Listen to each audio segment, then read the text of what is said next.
நீங்கள் பார்த்து கொண்டிருப்பது உஸ்தாத் மதுரை முஜாஹித் மனம் கவரும் சொற்பொழிவு.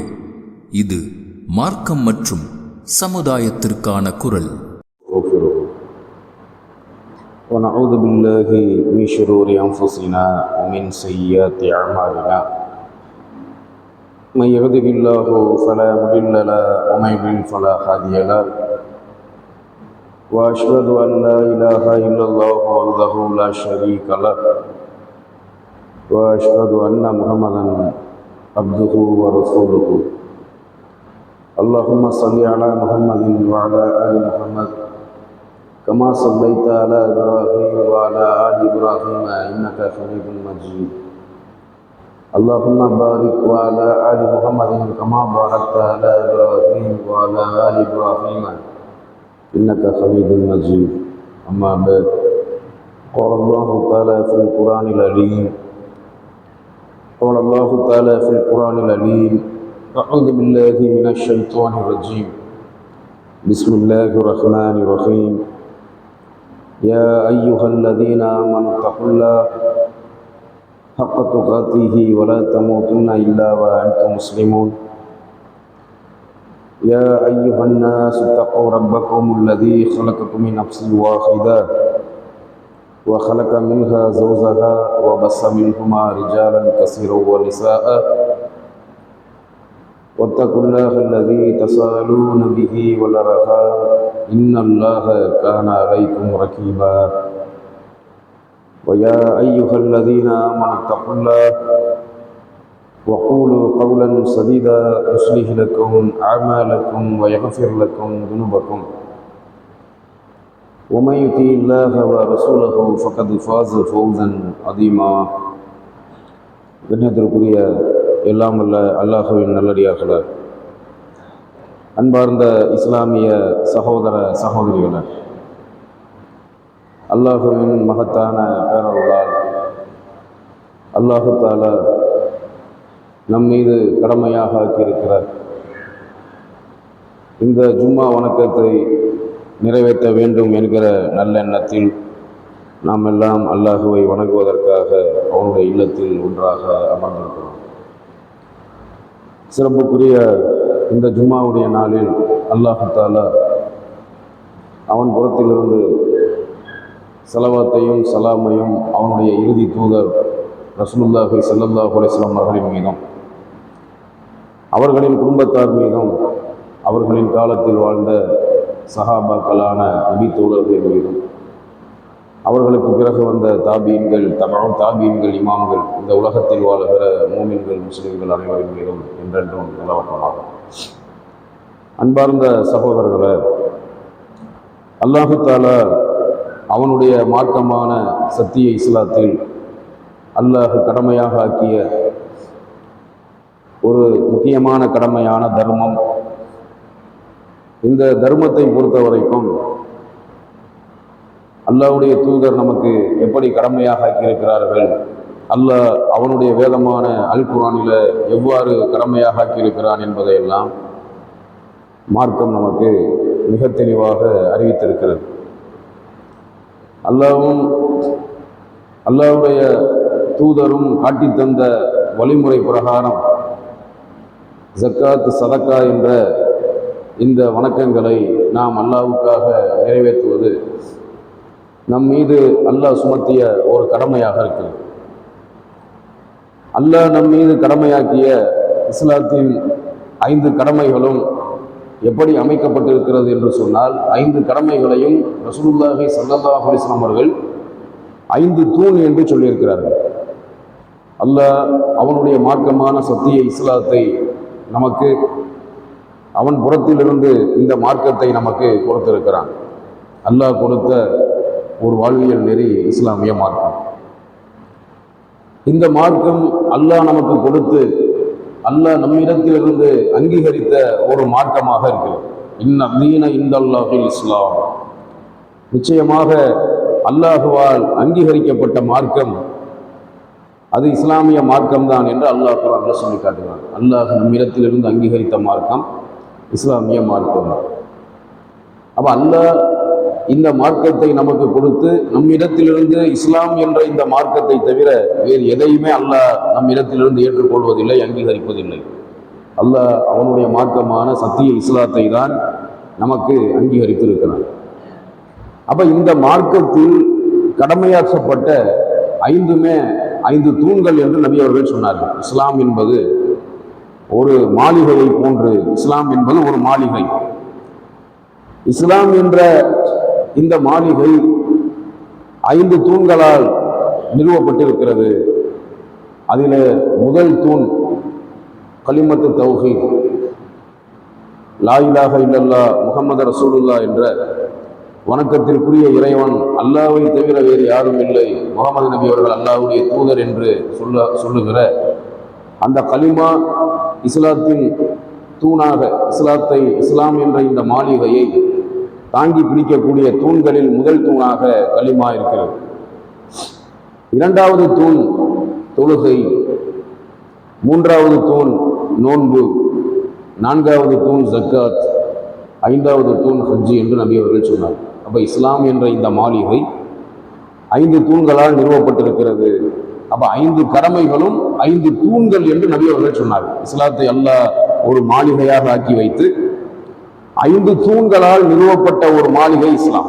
இஸ்லாத்தின் கடமை என்ன, இஸ்லாம் என்றால் என்ன என்று நபி அவர்களிடத்தில் ஜிப்ரீல் அலைஹிஸ்ஸலாத்து வஸ்ஸலாம் அவர்கள் கேட்கும்போது இந்த 5 கடமைகளைத்தான் நபி அவர்கள் இஸ்லாம் என்று சொன்னார்கள்.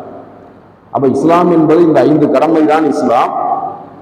5 தூண்களால் நிறுவப்பட்ட ஒரு மாளிகையாக இந்த இஸ்லாம் இருக்கிறது என்று நபி அவர்கள் சொன்னார்கள். அதில் ஒரு தூணாக இருக்கக்கூடியது ஜக்காத் என்ற அந்த தர்மம், செல்வந்தர்கள் மீது அல்லாஹ் கடமையாக்கிய தர்மம்.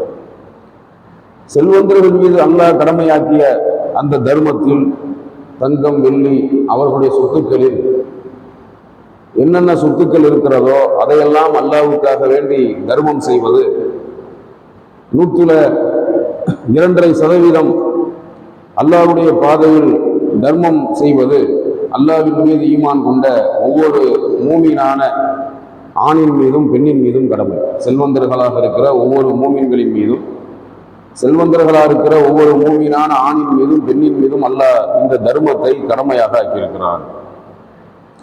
அப்ப இந்த தர்மத்தை நிறைவேற்றுபவர்களுக்கு அல்லாஹ்விடத்தில் மகத்தான நன்மை இருக்கிறது, நற்கூலி இருக்கிறது.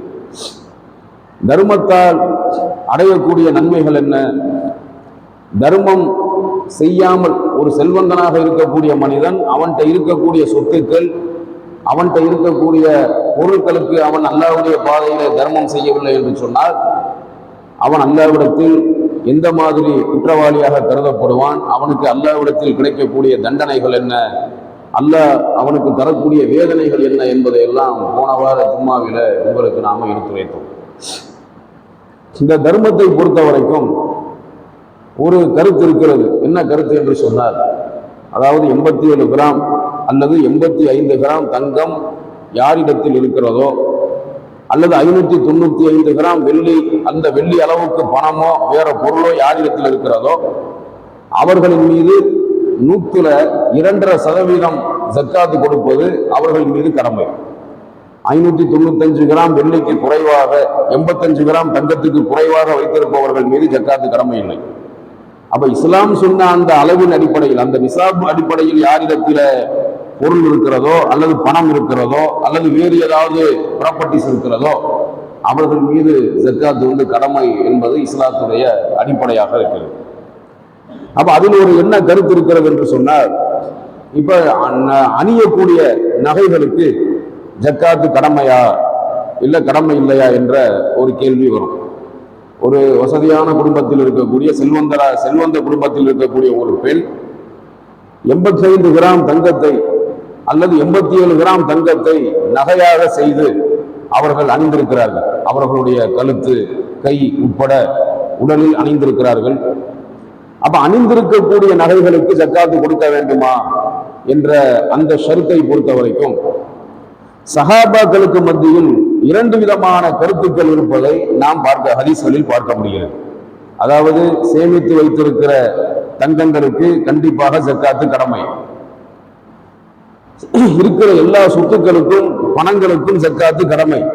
அப்ப அணிந்திருக்கிற நகைகள், ஒரு பெண்மணி 85 கிராம் தங்கமோ அல்லது 595 கிராம் அளவுக்கு வெள்ளியில் உள்ள ஒரு பொருளோ நகையாக அவர்கள் அணிந்திருப்பார்களே, ஆனால் அவர்கள் ஜக்காத்து கொடுக்க வேண்டுமா? கழுத்துல, காதுல, கையில, கால்கள் அணிந்திருக்கக்கூடிய அந்த நகைகளுக்கு ஜக்காத்து கடமையா என்ற அந்த கேள்விக்கு பதில் என்னன்னு சொன்னா, சஹாபாக்களுக்கு மத்தியில் 2 விதமான கருத்துக்கள் இருக்கிறது. நபி அவர்கள் எந்த விஷயத்தை தெளிவுபடுத்தவில்லையோ அதில் 2 விதமான கருத்துக்கள் இருக்கும். உதாரணத்துக்கு, இப்ப இமாம் ஜமாத்தோடு நீங்க தொழுவுறீங்க, ஜமாத்தா நீங்க தொழுவுறீங்க. ஜமாத்தா தொழுவும் போது இமாம் ஜமாத்துல எந்தெந்த தொழுகைகளில் எல்லாம் இமாம் சப்தமிட்டு ஓதவில்லையோ அந்த தொழுகைகளில் எல்லாம் பின்னால் நின்று தொழக்கூடிய மாமூல்கள் கண்டிப்பாக ஓத வேண்டும். இப்ப உதாரணத்திற்கு லுகர் அசர் தொழுகை, மகரிபுடைய கடைசி ரக்காத்து தொழுகை, இஷாவுடைய கடைசி 3வது 4வது ரக்காத்து தொழுகை, இதுல எல்லாம் சப்தமிடாம இமாம் ஓதுவார். மகரிபுடைய 3வது ரக்காத்துல இமாமுக்கு பின்னால் நின்று தொழக்கூடிய மாமூன்கள் இமாம் சத்தமிடாம ஓதுகிற காரணத்தினால் மகரிபு 3வது ரக்காத்துல மாமூன்கள் அனைவருமே, இமாமுக்கு பின்னால் நின்று தொழக்கூடிய மாமூன்கள் அனைவருமே அவர்கள் ஓத வேண்டும், சூரத்துல் ஃபாத்திஹாவை ஓத வேண்டும். அதே போன்று இஷாவுடைய தொழுகை இமாம் ஜமாத்துல 3வது ரக்காத்து 4வது ரக்காத்துல இமாம் தொழ மாட்டார், இமாம் ஓத மாட்டார். தொழுகை நடத்தக்கூடிய இமாம் இஷாவுடைய 3வது 4வது ரக்காத்துல சப்தமிட்டு ஓத மாட்டார், சப்தம் இல்லாமல் தான் இமாம் ஓதுவார். அப்ப இஷாவுடைய முதல் 2 ரக்காத்துல இமாம் சப்தமிட்டு ஓதுவாரு, இஷாவுடைய 3வது ரக்காத்திலும் 4வது ரக்காத்திலும் சப்தம் இல்லாமல் ஓதுவார். அப்ப மாமூன்கள் என்ன பண்ணணும்? பின்னால நின்று தொழக்கூடிய மாமூன்கள் அவங்களும் ஓதும். அப்ப லுகருடைய 4 ரக்காத்துல இமாம் சப்தம் இல்லாம ஓதுறார், அந்த 4 ரக்காத்திலையுமே சூரத்துல் ஃபாத்திஹாவை பின்னால் நின்று தொழக்கூடிய மாமூன்கள் ஓத வேண்டும். அசருடைய 4 ரக்காத், அசருடைய 4 ரக்காத்திலே இமாம் சப்தமிட்டு ஓத மாட்டார், சப்தம் இல்லாமல் ஓதுவார். அப்ப பின்னால நின்று தொழக்கூடிய மாமூன்களும் சப்தம் இல்லாமல் ஓதுகிற காரணத்தினால் அவர்களும் ஓதும். அப்ப எந்த தொழுகைகளில் எல்லாம் இமாம் சப்தமிடாமல் ஓதுகிறாரோ அந்த தொழுகைகள் எல்லாம் பின்னால் நின்று தொழக்கூடிய மாமூன்கள் அவர்களும் ஓத வேண்டும் என்பது இஸ்லாத்துடைய நபி அவர்களின் சுன்னாவுடைய நிலைப்பாடு. இமாம் சப்தமிட்டு கிராத் ஓதும் போது அந்த தொழுகைக்கு பின்னால் நின்று தொழக்கூடிய மாமூன்கள் ஓத வேண்டுமா என்ற அந்த கேள்விக்கு பதில் என்று பார்த்தால், நபி அவர்கள் இமாம் சப்தமிட்டு தொழுகை நடத்தும் போது பின்னால் நின்று தொழக்கூடியவங்க ஓதுங்க, ஓதாதீங்க நபி அவர்கள் தெளிவுபடுத்தலாம். அப்ப எதை நபி அவர்கள் தெளிவுபடுத்தலையோ அதுல 2 விதமான கருத்துக்கள் இருக்கும். அப்ப இதுக்கு என்ன ஷர்த்து? இமாம் சப்தமிடாமல் ஓதினால், ஓதி தொழுக வச்சா அதுல எல்லாருமே இமாமுக்கு பின்னால நின்று தொழக்கூடிய எல்லாருமே ஓதணும், அது சட்டம். இமாம் சப்தமிட்டு ஓதக்கூடிய தொழுகைகளில் இமாமுக்கு பின்னால் நின்று தொழக்கூடியவங்க ஓதணுமான்னு கேட்டா, பெரும்பாலான அறிஞர்களுடைய கருத்து எப்படி இருக்குன்னு சொன்னா, ஓத தேவையில்லை. அறிஞர்களுடைய, அதாவது இமாம்களுடைய ஃபத்வாக்கள் தான் இருக்கிறது, உலமாக்களுடைய ஃபத்வா தான் இருக்கு.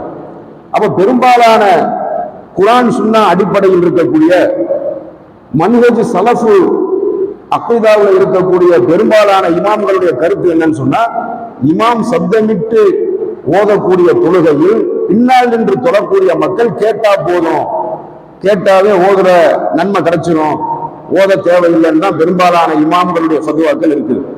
அதுக்கு எது ஆதாரமா காட்டுறாங்க? குர்ஆன்ல ஒரு ஆயத்து இருக்கிறது. அல்லாஹ் சொல்றான், அல் குர்ஆன் ஓதப்பட்டால், சூரா அஹ்ராஃப் 7வது சூராவுல ஒரு ஆயத்து இருக்கிறது. அதாவது கடைசி ஆயத்துகள்ல ஒரு ஆயத், 206 ஆயத்துக்களை கொண்ட ஒரு சூரா அஹ்ராஃப் 7வது சூரா. அதுல கடைசி வசனங்களில் ஒரு வசனத்தை நீங்கள் எடுத்து பார்த்தால் அல்லாஹ் சொல்றான், குர்ஆன் ஓதப்படும் போது அதை நீங்கள் வாய் மூடி செவி மடுத்து கவனமாக கேளுங்கள் அல்லாஹ் சொல்றான். குர்ஆன் ஓதப்பட்டா பேசக்கூடாது, வாயை மூடி மௌனமா இருந்து கவனமா என்ன ஓதப்படுதுன்னு நீங்க செவிதாழ்த்தி கேளுங்க, அப்படி கேட்கறதுனால நீங்க அருள் செய்யப்படுவீங்க அல்லாஹ் குர்ஆன்ல சொல்றான். அப்ப அந்த குர்ஆனுடைய ஆயத்தின் அடிப்படையில பெரும்பாலான நமது குர்ஆன் சுன்னா உலமாக்கள் ஹதீஸ்களை தொகுத்த இமாம்களுடைய ஃபத்வாக்கள் எப்படி இருக்குன்னு சொன்னா, இமாம் சப்தமிட்டு ஓதக்கூடிய தொழுகையில் இமாமுக்கு பின்னால் நின்று தொழக்கூடிய மக்கள் கேட்டா போதும் ஓத தேவையில்லை அப்படிங்கிற கருத்து மெஜாரிட்டியா இருக்கு. சில இமாம்களுடைய கருத்து எப்படி இருக்குன்னு சொன்னா, இமாம் சப்தமிட்டு ஓதினாலும் நீங்களும் ஓதிக்கொள்ள வேண்டும். அப்ப இரண்டு விதமான கருத்துக்கள் இந்த தொழுகையில இருக்கிறத நாம பார்க்க முடியும். அப்ப ரெண்டுல எதை பின்பற்றினாலும் குற்றம் சொல்ல முடியாது. ஒருத்தர் இமாமுக்கு பின்னால் நின்று தொழுகிறார், அவர் எல்லா தொழுகையிலையும் இமாம் சப்தமிட்டு ஓதுற தொழுகையிலையும் ஓதுறார், மனசுக்குள்ள சப்தமிட்டு ஓதக்கூடாது, மனசுக்குள்ள வாயில மெதுவா ஓதுறார், சப்தமிடாம ஓதுற தொழுகையிலே ஓதுறார். அப்படி ஒருத்தர் தொழுகாருன்னா அதை குறை சொல்ல முடியாது. ஒருத்தர் இமாம் சப்தம் இல்லாம ஓதி தொழு வைக்கும் போது ஓதுறார், சப்தமிட்டு ஓதி தொழு வச்சா ஓத மாட்டேங்கிறார், அதுவும் சரி. அப்ப இரண்டு விதமான கருத்துக்கள் ஒரு விஷயத்துக்கு, ஒரு கொள்கைக்கு, ஒரு இபாதத், ஒரு அமலுக்கு இரண்டு விதமான கருத்துக்கள் இருக்கும் போது அந்த இரண்டு கருத்துக்களையும் பின்பற்றுவது மார்க்கத்தில் கூடும். தடுக்கப்பட்டதான் செய்யக்கூடாது. இஸ்லாத்துடைய அளவுகோல் என்ன? எந்த விஷயத்தை நபி அவங்க தடுத்திருக்காங்களோ, எந்த விஷயத்தை நபி அவர்கள் தடை செய்திருக்காங்களோ அதை செய்யக்கூடாது. நபி அவர்கள் தடுக்காத எதுவும் மார்க்கத்துல நம்மளா கற்பனை பண்ணிக்கிட்டு ஒரு விஷயத்தை ரசூலுல்லாஹ் தடுக்கல, நமக்கு ஒரு விஷயம் பிடிக்கிறாங்கிறக்காண்டி ஹராம்னு சொல்றது, இஸ்லாத்துல இது இல்லைன்னு சொல்றதுன்னா மார்க்கத்துல பாவ செயலாகும்.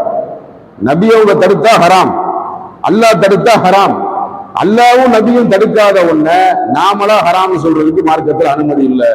அப்ப ஹதீஸ்களை பொறுத்த வரைக்கும் இந்த தொழுகை சம்பந்தமான பாடத்துல சப்தமிட்டு ஓதக்கூடிய தொழுகையில் பின்னால் நின்று தொழக்கூடிய மாமூல்கள் ஓதணுமா ஓதக்கூடாதாங்கிற கேள்விக்கு இரண்டு விதமான பதில்கள் இருக்கிறது. பெரும்பாலான இமாம்கள் ஓத தேவையில்லை, கேட்டாலே போதும், ஓதின நன்மை கிடைச்சிடும் சொல்றாங்க. சில இமாம்கள் இமாம் சப்தமிட்டு ஓதினாலும் நீங்களும் ஓதணும், பின்னால் நின்று தொழக்கூடிய மாமூல்களும் ஓதணும் சொல்லி சொல்றாங்க. அதுக்கும் சில ஆதாரங்களை காட்டுறாங்க. இரண்டு விதமான கருத்துக்கள் நிலைப்பாட்டில் இருக்கக்கூடிய உலமாக்கள் ரெண்டு பேருமே ஆதாரம் காட்டுறாங்க. இவங்க ஹதீஸ்ல இருந்து ஆதாரம் காட்டுறாங்க, ஓதணும்னு சொல்றவங்க ஓத தேவையில்லை, சப்தமிட்டு ஓதுற தொழுகையில, சப்தமிட்டு ஓதி தொலை வைக்கிற தொழுகையில பின்னால் நின்று தொழக்கூடிய மாமூல்கள் கேட்டாலே போதுங்கிறாங்களே, அவங்க குர்ஆன் ஆயத்தை ஆதாரமா காட்டுறாங்க. அது மாதிரிதான் அந்த அணிந்திருக்கக்கூடிய பெண்கள் அவங்க உடல்ல அணிந்திருக்கக்கூடிய நகைகளை பொறுத்த வரைக்கும் ஜாஃபர் ரலியல்லாஹ், ஆயிஷா ரலியல்லாஹ், இப்னு அப்பாஸ் ரலியல்லாஹ் இவங்களுடைய கருத்துக்கள்லாம் எப்படி இருக்குன்னு பார்த்தா ஹதீஸ்ல அணிந்திருக்கக்கூடிய நகைகளுக்கு ஜக்காத் கொடுக்க தேவையில்லை அப்படின்னு சொல்றாங்க. இன்னும் சில சஹாபாக்கள், அதாவது ஆயிஷா ரலியல்லாஹ், ஜாஃபர் ரலியல்லாஹ், இப்னு உமர் ரலியல்லாஹ்லாம் அணிஞ்சிருக்கக்கூடிய நகைகளுக்கு ஜக்காத் கொடுக்க தேவையில்லைங்கிறாங்க. இவங்க இல்லாத இன்னும் சில சஹாபாக்கள் நபித்தோழர்கள் என்ன சொல்றாங்கன்னா, ஒரு ஹதீஸ் ஆதாரமா காட்டுறாங்க. நபி அவர்கள்ட்ட ஒரு பெண்மணி, சஹாபிய பெண்மணி ஒருத்தவங்க, அவங்க அவங்க பெண் பிள்ளைய கூட்டிட்டு வர்றாங்க. அந்த பெண் பிள்ளையுடைய கையில இரண்டு வளையல்கள் இருக்கிறது, தங்க வளையல் அந்த பெண் பிள்ளை போட்டு. நபி அவங்க பாக்குறாங்க, இந்த பொருளுக்கு தர்மம் கொடுத்தாச்சான்னு கேட்கிறாங்க. ஏன்னா அந்த ரெண்டு வளையல்ங்கிறது தர்மம் கடமையாக்க 87 கிராம் இருக்க வாய்ப்பு இருக்கு. அதான் கேட்கிறாங்க, தர்மம் கொடுத்துட்டியான்னு கேட்கிறாங்க. இல்லைன்னு சொன்ன உடனே நபி அவர்கள் சொன்னாங்க, இந்த உன்னுடைய பெண்ணின் இரண்டு கைகளிலும் மறுமையில் நரக நெருப்பை வளையமாக மாட்டுவதை நீ விரும்புவாயா என்று கேட்ட உடனே அவங்க அப்படியே பயந்துட்டாங்க. ஏன்னா ஜக்காத்து கொடுக்காட்டி இதான் நிலைமை. இருக்கிற பொருளுக்கு ஜக்காத்து கொடுக்காட்டி, அந்த இருக்கிற பொருளுக்கு ஜக்காத்து கொடுக்காம ஒருத்தர் மௌத்தா போயிட்டாருன்னு சொன்னா அவரு கொடுக்காட்டி அவருடைய பிள்ளைங்க கொடுக்கணும். அதுவும் கொடுக்கலன்னு சொன்னா அவர் விட்டுட்டு போன பொருள் நரக நெருப்பா மாறிடும். இந்த கைகள்ல, உன்னுடைய மகளுடைய கைகள்ல நரகத்துடைய நெருப்பு வளையமாக மறுமையில் மாட்டப்படுவதை நீ விரும்புவியான்னு கேட்கும் போது அந்த இரண்டு வளையலையும் கலட்டி நபி அவர்களுக்கு அப்படியே, இதை அல்லாஹ்வுடைய தூதரை ஜக்காத்துக்காக, தர்மத்துக்காக இதை பயன்படுத்தி கொள்ளுங்கள் என்று அந்த பெண்மணி ரசூலுல்லாஹி ஸல்லல்லாஹு அலைஹி வஸல்லம் கல்வி கொடுத்து போயிட்டாங்க அப்படின்னு ஹதீஸ்ல ஒரு செய்தி வருது. இதை ஆதாரமா வச்சு சில சஹாபாக்கள் அணிந்திருந்தாலும் ஜக்காத்து கொடுக்கணும் அப்படின்னு சொல்றாங்க. அணியாம இருந்திருந்தா கண்டிப்பா கொடுக்கணும். இப்போ ஒருத்தர்கிட்ட 87 கிராம் நகை இருக்கு, அவங்க கழுத்துல அணிகிறது இல்லை, ஒரு 4-5 பவுனு, 5-6-10 பவுனு கிட்ட தான் அணிகிறாங்க. மீதிய அவங்க சேமிச்சு வச்சிருக்காங்க, வீட்டுல வச்சிருக்காங்க, அல்லது வங்கியிலேயோ லாக்கர்ல எதுலயோ சேமிச்சு வச்சிருக்காங்கன்னு சொன்னா அவங்க கண்டிப்பா தர்மம் கொடுக்கணும். அணிஞ்சிருக்கக்கூடிய பொருட்களை பொறுத்த வரைக்கும் இரண்டு விதமான கருத்துக்கள் சஹாபாக்களுக்கு மத்தியில இருக்கிறதுனால அணிஞ்சிருக்கிற பொருளுக்கு விரும்புனா இவங்க கொடுக்கலாம், விரும்பலன்னு சொன்னா கொடுக்காம இருக்கலாம். ஏன்னா இரண்டு விதமான கருத்துக்கள் இருக்கும்போது அதை அல்லாஹ் நம்மளை குற்றம் பிடிக்க மாட்டான். ஒரு கருத்து இருந்தா அதை கண்டிப்பா ஃபாலோ பண்ணணும். சஹாபாக்கள் ஒரு கருத்தை சொல்லிட்டாங்க, ஒரு கருத்துல சஹாபாக்கள் இருந்தாங்கன்னா அந்த கருத்துல நம்மளும் இருக்கணும், அதுக்கு மாறு செய்யக்கூடாது. இரண்டு விதமான கருத்துக்கள் ஒரு சட்டத்துல இருக்குன்னு சொன்னா அந்த இரண்டையுமே பின்பற்றுவதற்கு மார்க்கத்தில் அனுமதி இருக்கு. அந்த ரெண்டையும் பின்பற்றக்கூடியவர்களை குறை சொல்லக்கூடாது, குறை சொல்ல முடியாது. ஏன்னா இரண்டு விதமான விளக்கங்கள். அப்ப ஏன் இரண்டு விதமான விளக்கங்கள் ஒரு விஷயத்துக்கு வருதுன்னு சிந்திச்சு பார்த்தீங்கன்னு சொன்னா, நபி அவர்கள் தெளிவுபடுத்தல அப்படின்னு சொன்னா அதுல இரண்டு விதமான கருத்துக்கள் இருக்கும். நபி ஏன் தெளிவுபடுத்தாம விட்டாங்க, மறந்துட்டாங்களாங்கன்னா அது கிடையாது. அல்லாஹ் அவங்களுக்கு அறிவிச்சிருக்க மாட்டான். அப்ப ஒரு விஷயத்தை நபி அவர்களை கொண்டு அல்லாஹ் தெளிவுபடுத்தாம வச்சிருக்கான்னு சொன்னா அதுல பல நன்மைகளை அல்லாஹ் வச்சிருப்பான். அதுல நாம குறை கண்டுபிடிக்க கூடாது, குறை சொல்லக்கூடாது, குறையா நினைக்கவும் கூடாது. இது மார்க்கத்துடைய சட்டம். அந்த அடிப்படையில தான் ஜக்காத்தை நாம புரிஞ்சுக்கணும். அப்ப அணிந்திருக்கக்கூடிய நகைகளுக்கு கொடுப்பதற்கும் ஆதாரம் இருக்கிறது. சஹாபாக்களுடைய நிலைப்பாடு ஆதாரம். ஹதீஸ்கள் அடிப்படையில கொடுப்பதற்கும் ஆதாரம் இருக்கிறது, கொடுக்காமல் இருப்பதற்கும் ஆதாரம் இருக்கிறது. கழுத்துல, கையில, காதுகள் அணிந்திருக்கக்கூடிய நகைகளுக்கு மட்டும், மற்ற எல்லாத்துக்குமே, எல்லா பொருட்களுக்குமே ஜக்காத்து கடமை. நபி அவர்கள் ஜக்காத்து இல்லைன்னு சொன்ன ஒரே ஒரு பொருள் என்ன கேட்டா ஓட்டுற வாகனம், குதிரை. அந்த ஓட்டக்கூடிய குதிரைக்கு மட்டும் ஜக்காத்து இல்லைன்னு சொன்னாங்க ரசூலுல்லாஹ். அது ஒன்றை தவிர மற்ற எல்லா பொருட்களுக்கும் தர்மம் கொடுப்பது நபி அவர்களுடைய சுன்னாவாக இருக்கிறது. அப்ப அந்த தர்மத்தை பொறுத்த வரைக்கும் கொடுக்காட்டி அது எந்த அளவுக்கு குற்றம்ங்கிறத தெரிஞ்சுக்கிட்டோம். கொடுத்தா அல்லாட்ட எந்த மாதிரியான நன்மைகள் கிடைக்குங்கிறத தெரிஞ்சுக்கிட்டோம். அப்ப தர்மம் யாருக்கு கொடுக்கணும்? இதுல இன்னொரு கேள்வி வரும். நம்முடைய உறவினர்கள், நெருங்கிய உறவினர்கள், இரத்த பந்தம், சொந்தங்களுக்கு கொடுக்கலாமான்னு கேட்டா அது கொடுக்கறதுக்கு தடை இல்லை. தர்மத்தை அவங்கள்ட்ட இருந்து ஆரம்பிங்கன்னு அல்லாஹ் சொல்றான் குர்ஆன்ல. அப்ப நம்ம குடும்பத்துல இப்போ ஒருத்தர் செல்வந்தரா இருக்கார், அவர் குடும்பத்துல அவர் கூட அவருடைய பையன், பொண்ணு, பிள்ளைங்க எல்லாம் அவர் கூட இருக்காங்க. அவரு அந்த பிள்ளைங்களுக்கு சேர்த்து அவர் தான் செலவு பண்றார். தேவையானதெல்லாம் அந்த பிள்ளைங்களுக்கு வாங்கி கொடுக்கிறார். அந்த பிள்ளைங்களும் சம்பாதிக்கிறாங்க. இவர் வெளியில உள்ள ஏழைங்களுக்கு கொடுக்க கூடாதுன்னு நினைச்சு அந்த தர்ம பொருளை இவர் குடும்பத்தில் உள்ள உறுப்பினர்களுக்கு கொடுக்கலாமா? கொடுக்க கூடாது. இவருடைய சொந்தத்துல யார் இவர் கூட இல்லையோ, யார் இவரை விட்டு தூரமா தள்ளி வேற இடத்துல போய் இருந்து ஏழையா இருக்காங்களோ அவங்களுக்கு தான் கொடுக்கணும். இப்ப நம்முடைய நெருங்கிய சொந்தங்கள்ல ஏழைகளா இருந்தாங்கன்னு சொன்னா அந்த ஏழைகளுக்கு ஜக்காத்து கொடுக்கலாம்.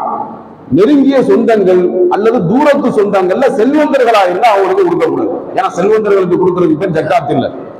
ஜக்காத் என்பது ஏழைகளுக்கு கொடுக்கக்கூடிய தர்மம். அந்த தர்மம் எப்படி நம் மீது கடமையாக்கப்பட்டிருக்குன்னு சொன்னா, அந்த ஜக்காத் என்ற அந்த கடமை இருக்கிறது, அது வறுமையை ஒழிக்கக்கூடிய, வறுமையை ஒழித்து ஏழ்மையை ஒழித்து ஏழையா இருக்கக்கூடியவனை முன்னேற்றக்கூடிய ஒரு சட்டமாக இந்த ஜக்காத் நமக்கு சுமத்தப்பட்டு இருக்கிறது. அப்ப ஜக்காத் என்பது பிச்சைக்காரர்களை உருவாக்குற விஷயம் கிடையாது. ஜக்காத் என்பது வறுமையில் இருக்கக்கூடிய மக்களின் வறுமையை போக்கக்கூடிய ஒரு திட்டம், ஏழைகளை முன்னேற்றக்கூடிய ஒரு திட்டம். ஏழைகள் கஷ்டத்துல இருக்காங்களே, அவங்கள கஷ்டத்துல இருந்து மீட்டெடுக்கக்கூடிய ஒரு திட்டம் தான் ஜக்காத். இதை புரிஞ்சுக்கிட்டாலே குழப்பங்கள் ஏற்படாது. அப்ப நெருங்கிய உறவினர்கள்ல யாரெல்லாம் ஏழைகளா இருக்காங்களோ, யார் நம்ம குடும்பத்துல இல்லாம தனியா இருக்காங்களோ, கஷ்டப்படுறாங்களோ, ஏழையா இருக்காங்களோ, அவங்களுக்கு தர்மம் செய்வது நபி அவர்களுடைய வழிமுறை. அந்த தர்மத்துக்கு அல்லாஹ்விடத்தில் கூலி இருக்கிறது. அப்ப யாருக்கு தர்மம் செய்ய வேண்டும் என்பதை பற்றி அல்லாஹ் குர்ஆன்ல சொல்லும் போது, சூரா தௌபா, திருக்குர்ஆன்ல இருக்கக்கூடிய 9வது சூராவில் உள்ள 60வது வசனம்.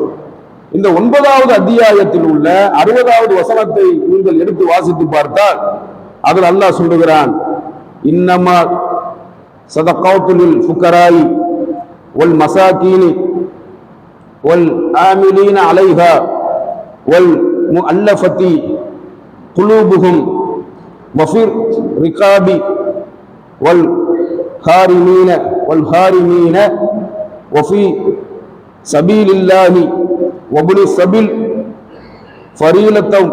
ஃபரீலத்தம் மினல்லாஹி வல்லாஹு அலீமுல் ஹக்கீம். இந்த வசனத்தில் அல்லாஹ் சொல்லுகிறான், ஜக்காத் எனும் தானங்கள் முதலாவது யாருக்கு கொடுக்கணும்? அதாவது யாசிப்பவர்களுக்கு, அல்லாஹ் முதல்ல யாசிப்பவர்களுக்கு கொடுங்கங்களாம்.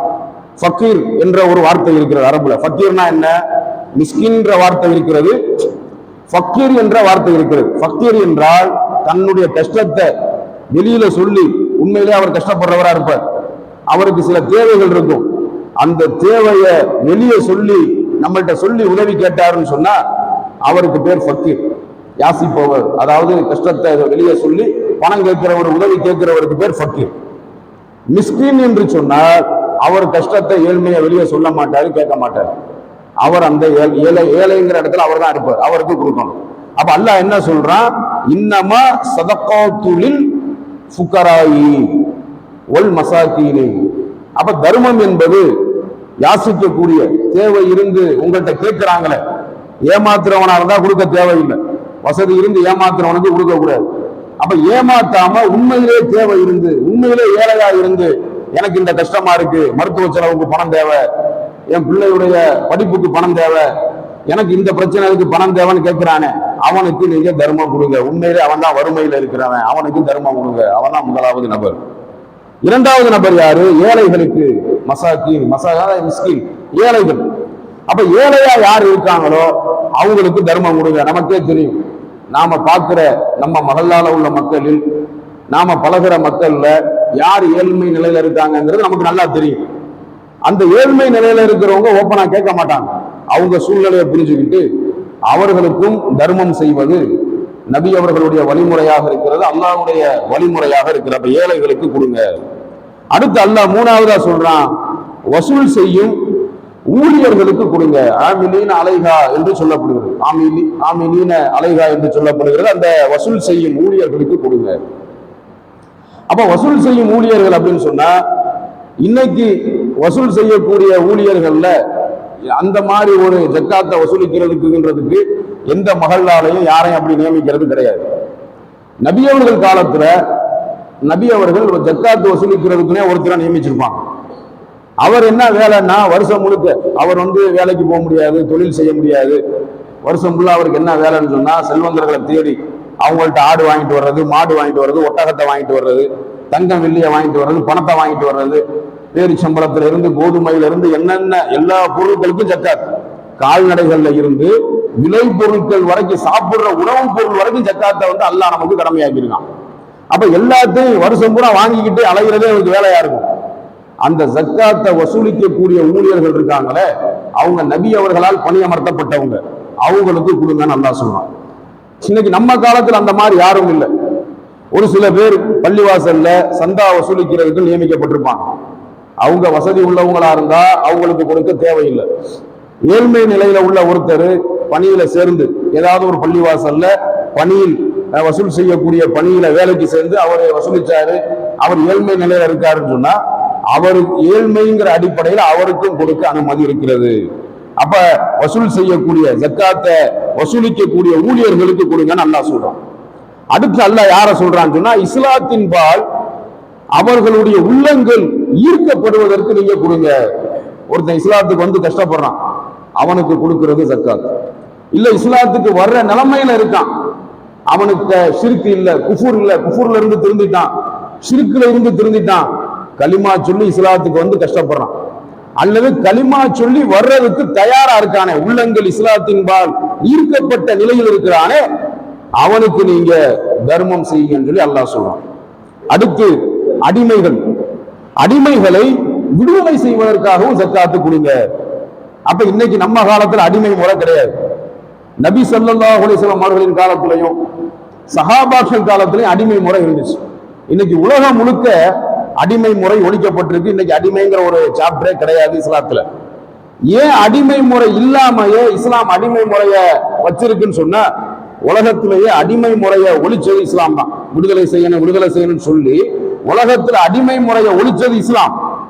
ஆனா அந்த அடிமை முறை இன்னும் குர்ஆன்ல ஹதீஸ்ல இருக்குன்னா, எனக்காக நபி அவர்கள் காலத்துல அடிமை முறை இருந்துச்சு, அதுக்காக சொல்லப்பட்ட விஷயம். இதுல நம்ம காலத்துல ஒரு சம்பவம் பிற்காலத்துல நடக்கிறதுக்கு வாய்ப்பு இருக்கு. அடிமை முறை இன்னைக்கு உலகத்துல இல்ல. பிற்காலத்துல அடிமை முறை உலகத்துல வந்துச்சுன்னு சொன்னா, அப்ப அடிமை சம்பந்தமா இருக்கக்கூடிய குர்ஆன் வசனங்கள், ஹதீசுகள் நமக்கு அவங்கள நடத்துறதுக்கு ஒரு படிப்பினை. அப்ப அந்த அடிமை முறை திரும்ப வந்தாலும் வரலாம், சொல்ல முடியாது. வந்துச்சுன்னா இதெல்லாம் நமக்கு சட்டமாகப்படும். அப்ப இன்னைக்கு அடிமை முறை கிடையாது. அப்ப அந்த அடிமை முறைங்கிற ஒன்றை தவிர மற்ற 7 விதமான மக்கள் இருக்கிறதை இன்னைக்கு நாம பார்க்க முடியும். அப்ப அடிமைகளை விடுதலை செய்வதற்காகவும் நீங்கள் ஜக்காத்து கொடுங்க. அடுத்து அல்லாஹ் சொல்றான் கடன் பட்டவர்கள். போன வாரம் கூட ஒரு சகோதரர் கேட்டார் ஜக்காத்து சம்பந்தமா பேசும்போது, என்கிட்ட ஜக்காத்து கொடுக்கிற அளவுக்கு நகைகள் இருக்கு, கடனும் இருக்கு, நான் கடன் கொடுக்கிறதா ஜக்காத்து கொடுக்கிறதான்னு கேட்டார். முதல்ல இஸ்லாமிய அடிப்படையில் ஒரு விஷயத்தை நாம் தெளிவாக புரிந்து கொள்ள வேண்டும். ஒருத்தன் கடனாளியா இருந்தா அவன் செல்வந்தன் கிடையாது. இஸ்லாமிய அடிப்படையில ஒருத்தர் கடனாளியா இருக்காரு, அவர்கிட்ட ஒரு 5 லட்சம் 10 லட்சம் கடன் இருக்கு, 87 கிராம் தங்கம் இருக்கு. அப்ப அவர் யாரு கேட்டா அவர் செல்வந்தர் இல்லை. அவருக்குள்ள சட்டம் என்னன்னு சொன்னா முதல்ல அவர் கடனை தான் அடைக்கணும். கடன் வச்சிருக்காரு, பிசினஸ்ல கடன் இருக்கு, அந்த கடனை அடைக்கிற அளவுக்கு சொத்து இருக்கு, மேற்கொண்டு தர்மம் செய்யற அளவுக்கு சொத்து இருந்தா அவர் ஜக்காத்து கொடுக்கணும். மீடியமான நிலைமையில இருக்கிற ஒருத்தர் கடனாளியா இருந்தாருன்னா, கடனாளியா இருக்கிறவனுடைய கண்டிஷன் என்ன இஸ்லாத்துல, முதல்ல அவன் கடனை தான் அடைக்கணும். கடனாளியா உள்ளவன் ஜக்காத்து கொடுக்கிற கண்டிஷன்ல வரமாட்டான். அப்ப கடனாளியா உள்ளவன் கடனை தான் அடைக்கணும். அப்ப அந்த கடனாளியா இருக்கிறவங்க என்ன தர்மம் பண்ணலாம், சதக்கா கொடுக்கலாம். இப்போ ஒருத்தர் செல்வந்தர் இல்ல, அவர் கடன் வச்சிருக்க, அவர் கடனை அடைக்கிறதுக்கு அவருக்கு வருமானம் வருது, கடன் அடைக்கிறதுக்கு சொத்து இருக்கு, அவர் ஜக்காத்துக்கு பதிலாக சதக்கா கொடுக்கலாம். சதக்காங்கிற ஜக்காத் இல்லாத தர்மம் சதக்கா, அது கொடுக்க அனுமதி இருக்கிறது. அப்ப அந்த கடனாளிகளா இருக்கக்கூடியவங்க மேல ஜக்காத்து கடமை இல்லை. கடனாளியா இருந்து யார் ஏழையா இருக்காங்களோ, ஒருத்தர் கடன் வாங்கி அந்த கடனை திருப்பி செலுத்த முடியாம ஏழ்மை நிலையில இருக்கார், கடனை வாங்கிட்டு கஷ்டப்படுறார், நமக்கு தெரியுது கடனாளியா இருக்காருன்னு தெரியுது, அவர் கடன் அடைப்பதற்காக செல்வந்தர்களாக இருக்கக்கூடியவர்கள் ஜக்காத்து கொடுத்தா அது அல்லாஹ்ட்ட பெரிய நன்மை. அப்ப கடனாளிகள், கடன்பட்டவர்கள் அந்த கடனை அடைக்கிறதுக்கு நீங்க ஜக்காத்து கொடுங்கன்னு அல்லாஹ் கடனாளிகளுக்கு கொடுக்க சொல்றான். அடுத்து அல்லாஹ் சொல்றான் அல்லாஹ்வின் பாதையில் போர் செய்பவர்கள் ஃபீ சபீலில்லாஹ் என்று அல்லாஹ் சொல்றான். ஃபீ சபீலில்லாஹ் என்று சொன்னால் அதற்கு வேற எந்த ஒரு ஷரத்தும் வராது, ஒன்லி ஜிகாது பண்றது மட்டும்தான் வரும். சில உலமாக்கள் ஆலிம்கள் சொல்லுவாங்க தாவா செய்யறதும் அல்லாஹ்வுடைய பாதை, இஸ்லாத்தை எத்தி வைக்கிறதும் அல்லாஹ்வுடைய பாதம், அது அல்லாஹ்வுடைய பாதையா நாம பார்க்கணும், அந்த அடிப்படையில தான் நாம பண்றோம். ஆனா அல்லாஹ் ஜிஹாது ஃபீ சபீலில்லாஹ்னு அல்லாஹ் சொல்றான், வஜாஹது ஃபீ சபீலில்லாஹ்னு அல்லாஹ் சொல்றான், நபி அவங்க சொன்னாங்க. அப்ப அல்லாஹ்வுடைய பாதைன்னு வந்துட்டாலே அந்த தாவா செய்யறது, இஸ்லாத்தை எடுத்து சொல்றது, இஸ்லாத்துக்காக போராடுறதுனா ஒரு பக்கம் அல்லாஹ்வுடைய பாதைங்கிற நியத்தை நாம வச்சிருந்தா கூட நேரடியா எது பொருந்தும்னு சொன்னா அல்லாஹ்வுடைய பாதையில போர் செய்யறவங்க. நபி அவர்கள் காலத்துல எல்லா சஹாபாக்களும் ஜிஹாது செய்யக்கூடிய போராளிகளாக, போர் செய்யக்கூடியவர்களாக இருந்தார்கள். அந்த போர் செய்யக்கூடிய போராளிகளுக்கு, ஜிஹாது செய்யக்கூடிய முஜாஹிதீன்களுக்கு ஜக்காத்து கடமை என்று அல்லாஹ் இந்த வசனத்துல சொல்றான். இதெல்லாம் நபி அவங்க காலத்துல இருந்ததுனாலதான் இதெல்லாம் சொல்லப்படுது. ஒரு சட்டம் குர்ஆன்ல சொல்லப்படுது, அது நம்ம காலத்துல இல்ல அப்படின்னு சொன்னா நபி அவர்கள் காலத்துல அது இருந்திருக்கும். அல்லாஹ் நாடுனா பிற்காலத்துல நம்ம காலத்துக்கு அப்புறம் வருவதற்கு வாய்ப்பும் இருக்கிறது. அப்ப அல்லாஹ்வுடைய பாதையில் போர் செய்பவர்களுக்கும் நீங்கள் கொடுங்கள். அடுத்து 8வதா 7 வகையான ஆட்களை சொல்லிட்டு, மனிதர்களை சொல்லிட்டு 8வதா அல்லாஹ் சொல்றான் அல்லாஹ்வின் பாதையில் போர் செய்பவர்களுக்கு கொடுக்கிற மாதிரி வழிபோக்கர்களுக்கு கொடுங்க. வழிபோக்கர்னா யாரு? வெளியூருக்கு பயணம் பண்ணி போறாரு செல்வந்தர், அவர் கிடையாது. ஒரு செல்வந்தர் ஊர் ஊரா சுத்தி பிசினஸ் பண்றாரு, அவர் வழிபோக்கர் கிடையாது. அல்லாஹ்வுடைய பார்வையில அல்லாட்ட வழிபோக்கர்னு சொன்னா தனக்குன்னு ஒரு சொந்த இடம் இல்லாம, சொந்த வீடு இல்லாம, வாழ்வதற்கு வாழ்வாதாரம் தேடி குடும்பத்தோட ஊர் ஊரா அலைகிறாங்களே அவங்களுக்கு பேர் நாடோடிகள் சொல்லப்படும். சில தர்ஜுமாக்களை நீங்க எடுத்து பார்த்தீங்கன்னு சொன்னா வழிபோக்கர்னு இருக்கும், சில தர்ஜுமாக்கள்ல நாடோடிகள் இருக்கும். அப்ப நாடோடிகள்லாம் என்ன? அவங்களுக்குன்னு ஒரு ஊரு இருப்பிடம் எதுவும் இருக்காது, வாழ்வாதாரத்துக்காக, சாப்பிடுறதுக்காக, வாழ்றதுக்காக ஊர் ஊரா சுத்திக்கிட்டே இருப்பாங்க. அந்த மாதிரி வழிபோக்கர்களுக்கு கொடுங்க. அப்ப இந்த 8 வகையான மனிதர்களுக்கு ஜக்காத்து கொடுக்க வேண்டும், தர்மம் செய்ய வேண்டும் என்று அல்லாஹு ரப்புல் ஆலமீன் அவனுடைய வேதமான அல் குர்ஆன்ல சொல்லி காட்டுறான். இப்ப நம்முடைய நெருங்கிய உறவினர்களோ, தூரத்து உறவினர்களோ, அல்லது நமக்கு தெரிந்த நண்பர்களோ ஏழ்மை நிலையில் அல்லாஹ் சொல்லக்கூடிய இந்த 8 தகுதி உள்ளவர்களா இருந்தா அவர்களுக்கு தான் ஜக்காத்து கொடுக்க வேண்டும், தர்மம் செய்ய வேண்டும். இதுல இன்னொரு முக்கியமான சட்டத்தையும் நீங்கள் தெரிந்து கொள்ள வேண்டும். ஜக்காத்து காசை எடுத்து பள்ளிவாச கட்டுறதுக்கு கொடுக்க கூடாது. ஜக்காத்து காசை எடுத்து மதரசாக்கள் கட்டுவதற்கு கொடுக்க கூடாது. இந்த மதரசா கட்டுறது, பள்ளிவாச கட்டுறதுக்குலாம் நம்ம பணம் கொடுக்கிறோம்னா அது சதக்கா, சதக்காவில தான் கொடுக்கணும். அப்ப ஜக்காத் என்பது முழுக்க முழுக்க ஏழைகளுக்காக அல்லாஹ் கடமையாக்கி இருக்கிற தர்மம். ஜக்காத்து பணத்தை கொடுக்கக்கூடிய ஒரு செல்வந்தன் அவன் ஏழைக்கு கொடுக்காம பள்ளிவாச கட்ட கொடுத்தான் அல்லது வேறு ஏதாவது செலவுக்கு கொடுத்தான்னு சொன்னா அது ஜக்காத்தா அல்லாஹ்ட்ட கருதப்படாது. அப்ப அந்த ஜக்காத் என்பது இந்த 8 வகையான மனிதர்களுக்கு தான் கொடுக்கணும். அதனாலதான் நாம ஜக்காத்தை பத்தி சொல்லும் போது ஒரு விஷயத்தை தெளிவா சொல்லுவோம். அந்த இஸ்லாத்துக்கு படிக்கக்கூடிய பிள்ளைங்களுடைய படிப்பு செலவுக்கு கொடுங்க. ஏழை மாணவர்கள் கல்வி கத்துக்கிட்டு இருக்காங்கன்னு சொன்னா அந்த கல்வி கத்துக்கிறதுக்கு கொடுங்க. மதரசாக்கள் கட்டப்படுறதுக்கு நீங்க கொடுக்க தேவையில்லை அப்படிங்கிறத சொல்றோம். அப்ப அல்லாஹ் சொன்ன அடிப்படையில், நபி அவர்கள் சொன்ன அடிப்படையில் நாம் நம்முடைய அமல்கள் தர்மங்களை அமைத்துக் கொள்வது அல்லாஹ் நம் மீது சுமத்திய கடமையாக இருக்கிறது. அல்லாஹ்வுடைய மார்க்கம் நம் மீது சுமத்திய கடமையை சரியாக முறையாக நாம் பின்பற்றி நடக்க வேண்டும். அப்படி பின்பற்றி நடக்கக்கூடிய நன்மக்களாக வாழ்வதற்கு நம் எல்லோருக்கும் அல்லாஹ் அருள் புரிய வேண்டும் என்று பிரார்த்தித்தவனாக என்னுடைய முதல் உரையை முடித்துக் கொள்கிறேன். வாஹிரு தாவானா அனில் ஹம்துலில்லாஹி ரப்பில் ஆலமீன்.